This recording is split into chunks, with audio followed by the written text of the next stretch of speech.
Muito bem. Continuando a prescrição como hipótese de extinção do crédito tributário, nós vimos na aula passada, no artigo 174 do CTN,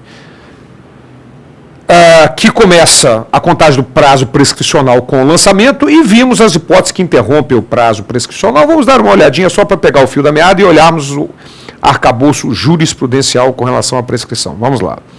O artigo 174, a ação para a cobrança do crédito tributário prescreve em 5 anos, contados da data da sua constituição definitiva, e um parágrafo único, que determina que a prescrição se interrompe pelo despacho do juiz que ordenar a citação e execução fiscal, pelo protesto judicial, por qualquer ato judicial que constitui mora devedor e por qualquer ato inequívoco, ainda que esse judicial, como é o caso do pedido de um parcelamento, que importe reconhecimento do débito pelo devedor. Ora, mas há um arcabouço jurisprudencial importante. Vamos lá começar com o primeiro detalhe. Estabelece o artigo 174 do CTN que o prazo prescricional do crédito tributário começa a ser contado à data da sua constituição definitiva. Muito bem, é o artigo 174, acabamos de ver.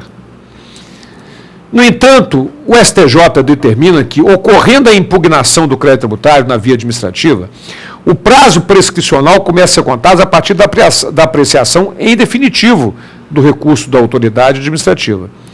Antes de haver ocorrido esse fato, não existe dias a quo do prazo prescricional. Dias a quo é o dia a partir do qual começa a contagem.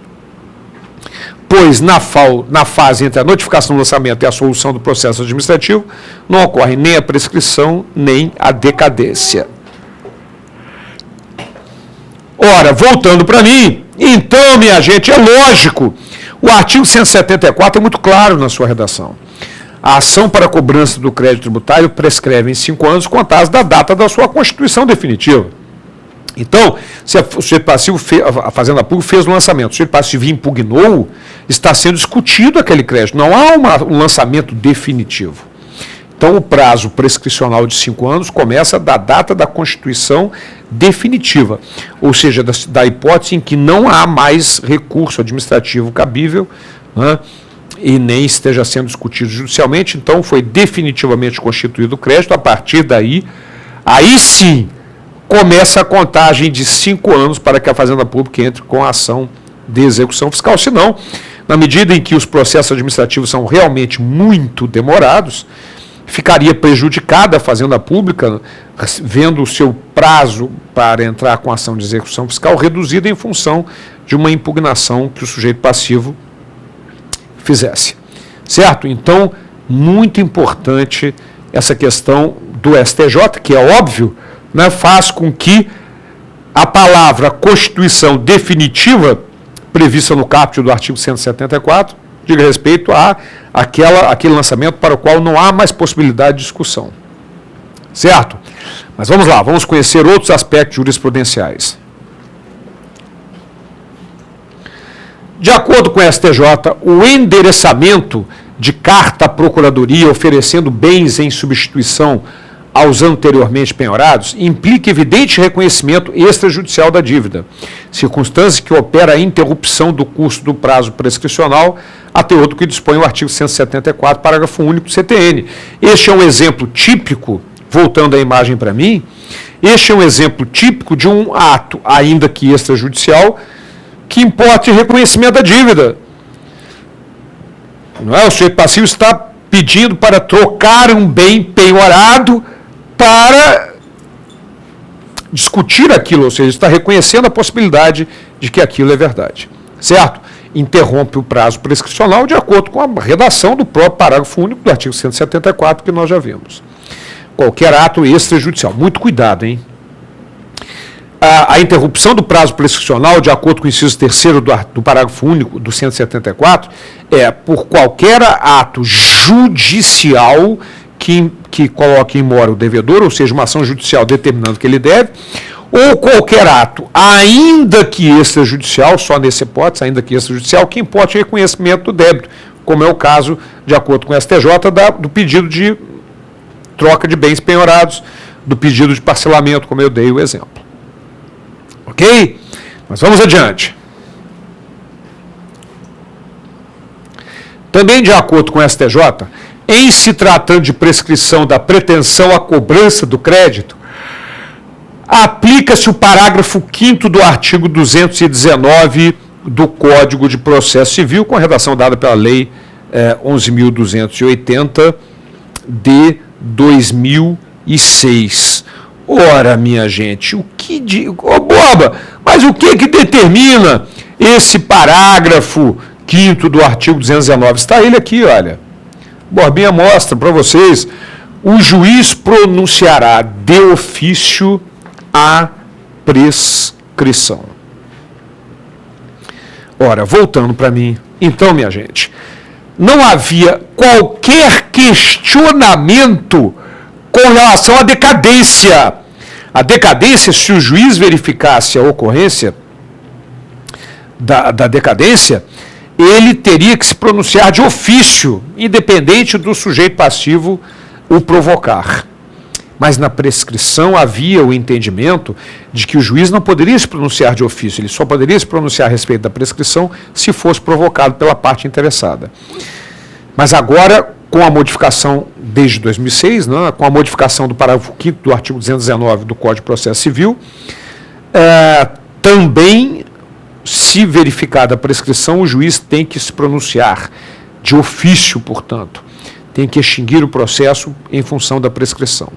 Então, hoje, tanto a prescrição quanto a decadência terão que ser declaradas de ofício pelo juiz, ao verificá-las. Ok? Muito importante esse detalhe, hein? Muito importante. Porque havia uma discussão se o parágrafo 5º do artigo 219 aplicar-se-ia ao aspecto tributário, e a posição do STJ é no sentido de que sim, evidentemente se aplica. Ok? Vamos adiante. Súmula 106 do STJ. Proposta a ação no prazo fixado para o seu exercício, a demora na citação por motivos inerentes ao mecanismo da justiça não justifica o acolhimento da arguição de prescrição ou decadência. Então, observe que, quando a Fazenda Pública propõe a ação de execução fiscal, mesmo que o sujeito passivo não seja citado por demora na justiça, o mecanismo da justiça, o STJ, a súmula é muito clara. Não é por inércia da Fazenda Pública, e sim por motivos inerentes ao mecanismo da justiça, não justifica o acolhimento da arguição de prescrição ou decadência. O que é que significa isso? Voltando para mim, então, imagine que faltam alguns dias para prescrever, a Fazenda Pública entra com o processo de execução fiscal e, por dificuldades no mecanismo da justiça, não há citação do devedor. Portanto, por isso mesmo, o parágrafo único do artigo 174, no seu inciso 1º, que nós já estudamos, foi modificado, determinando que a interrupção do prazo prescricional é pelo despacho do juiz que ordenar a citação em execução fiscal. E, portanto, voltando lá para a nossa imagem, a demora na citação não influencia, né? Mesmo que demore muito, porque, na verdade, o despacho do juiz ordenando a citação já interrompe o prazo prescricional e novos 5 anos começam a ser contados. Mesmo que não seja citado nesse período, não pode a Fazenda Pública ser prejudicado por demora no mecanismo de citação implementado pelo Poder Judiciário, de acordo com a súmula 106 do nosso STJ. Muito bem, voltando para mim. Observe que nós temos um certo conflito, vamos dizer assim. O CTN trata da dívida ativa, trata de alguns aspectos importantes, mas o processo de execução fiscal é regulado por uma lei ordinária, Lei de Execuções Fiscais, Lei 6.830 de 80. No entanto, é muito importante lembrar, vou repetir, já fiz isso em encontros anteriores, que prescrição e decadência são matérias reservadas à Lei Complementar Federal, de acordo com o artigo 146, inciso 3º, a linha B da Constituição Federal.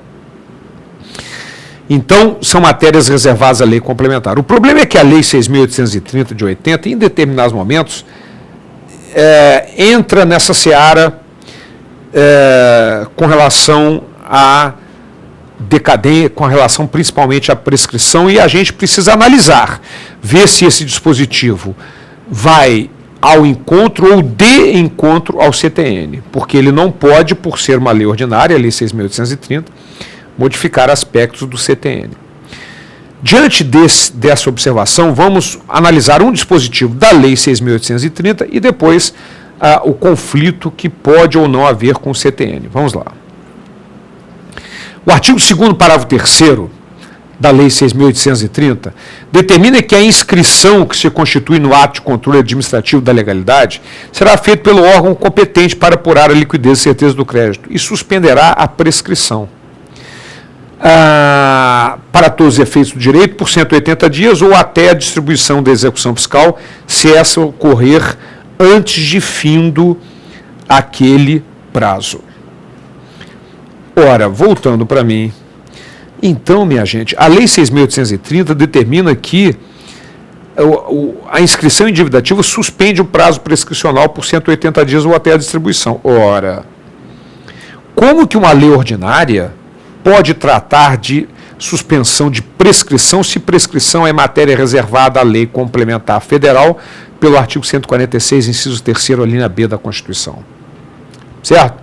Então, obviamente, qual a posição do STJ com relação a esse detalhe? Vamos lá. Diante do aparente conflito entre a norma contida no artigo 2º, parágrafo 3º da Lei de Execuções Fiscais e do disposto no artigo 174, deve prevalecer o CTN, recepcionado pela Constituição Federal com status de lei complementar, norma hierarquicamente superior neste aspecto. Portanto, voltando à imagem para mim, o que o STJ determina é que não há suspensão do prazo prescricional previsto no artigo 2º, parágrafo 3º da Lei 6.830, embora esteja ali previsto, porque não há essa hipótese no CTN, na lei complementar, que estabelece normas gerais. E a lei ordinária não pode tratar de prescrição sem que esteja previsto na norma geral, no Código Tributário Nacional, que tem força de lei complementar. E, portanto, muito importante isso, já cobrado em diversos momentos em prova, embora o artigo 2º, parágrafo 3º, traga a suspensão do prazo prescricional com a inscrição individativa, o STJ considera que não há esta suspensão. Muito importante essa posição. Certo? Vamos adiante. De acordo com o STJ, esta Corte sedimentou o entendimento de que o artigo 2º, parágrafo 3º, só é aplicável às dívidas de natureza não tributária. Já as dívidas de natureza tributária é aplicável o artigo 174 do CTN, norma recepcionada pela Constituição Federal com status de lei complementar. Voltando para mim, por favor. Observe que são inscritos em dívida ativa da Fazenda Pública os créditos tributários e não tributários. Então, o que o STJ determina? O artigo 2º, parágrafo 3º, aplica-se sim à dívida ativa da Fazenda Pública para os créditos não tributários, porque para os créditos tributários aplica-se o artigo 174, que não admite suspensão e só interrupção naquelas 4 hipóteses do parágrafo único. Então, muito cuidado. Se o tarado do examinador perguntar se pode haver suspensão previsto no artigo 2º, parágrafo 3º da Lei 6.830, do prazo prescricional, por crédito inscrito em dívida ativa, pode, se não for dívida ativa tributária, porque se for tributária não cabe em função de que não está previsto no CTN essa hipótese de suspensão. Legal? Na próxima aula, no próximo encontro, nós vamos continuar falando sobre prescrição, principalmente com relação ao aspecto jurisprudencial. Até lá.